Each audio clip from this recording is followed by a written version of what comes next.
Hello साथीहरू, welcome to जोनाज blog. अनि तपाईहरु सबैजनालाई मेरो ब्लगमा स्वागत छ। हेरिदिनु होला, लाइक कमेन्ट शेयर गरिदिनु होला, किनभने सधैँ जस्तो आज पनि तपाईहरु सामु एउटा नयाँ भिडियोको साथ उपस्थित भइरहेको छु। माया दिनु होला। अनि स्पेशली आज चाहिँ मदर्स डेमा तपाईहरुले के बनाउनु भयो, तपाईहरुको मम्मीहरुलाई के गिफ्ट दिनु भयो। मेरो त आमा पनि छैन, बुवा पनि छैन। हामी चाहिँ त्यतिकै मदर्स डेको सम्झनामा हामी चाहिँ सेलिब्रेट गर्दैछौँ। अनि के कसरी गर्दै हुनुहुन्छ हामीलाई भन्नु होला। मैले चाहिँ आज च्याउ अनि त्यस पछाडि सुँगुरको मासु पकाएर सानो तरिकाले सेलिब्रेट गर्ने भनेर म पकाउँदैछु। त्यस्तै स्पेशल त खासै केही पनि छैन, तर पनि किन हामी पनि नखाने भनेर के पकाएर खाऊँ न भनेर मैले चाहिँ स्पेशल सुँगुरको मासु पकाउँदैछु। हेर्नु होला, म चाहिँ सुँगुरको मासु चिकनहरू सब्जीहरू बनाउनु पर्यो भने एकदमै दामी बनाउँछु है। तपाईहरु पनि खानु चाहनुहुन्छ भने सम्पर्क राख्नु होला। अनि फाइनली हाम्रो खानेकुरा चाहिँ यहाँ रेडी भइसकेको छ साथीहरू। अब मेरो छोरीहरू चाहिँ यहाँ खानु आइसकेको अवस्था। मदर्स डे स्पेशल देखो फोन राखेर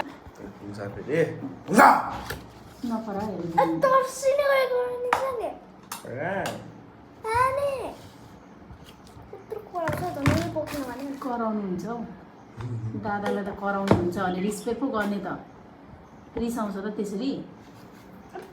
कत्रो तर्से त यो तिम्रो कोक हो र यो कसको? अनि यो कसको? यो दुईटा चाहिँ मेरो।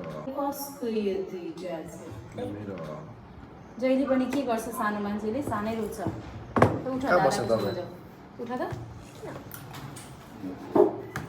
त्यहाँ बस्न हो, त्यहाँ बस्तिर ठाउँ त्यही हो।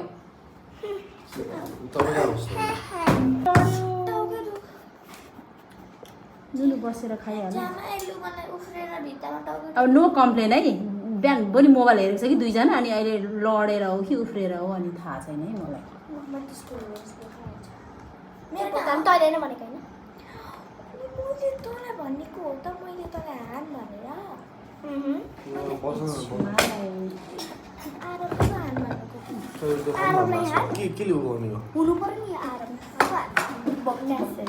आज मदर्स डेमा हामीले के खाँदैछौँ?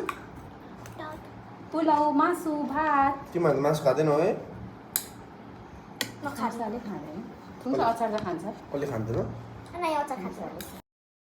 हेलो साथीहरू, हाम्रो मदर्स डे चाहिँ यस्तै भयो। घरको नानीहरूसँग हामी मिलेर मनायौँ, खायौँ। यस्तै छ, माहौल अलिक गरम छ, रमाइलो भयो, इन्जोय खुब गरिरहेको छौँ।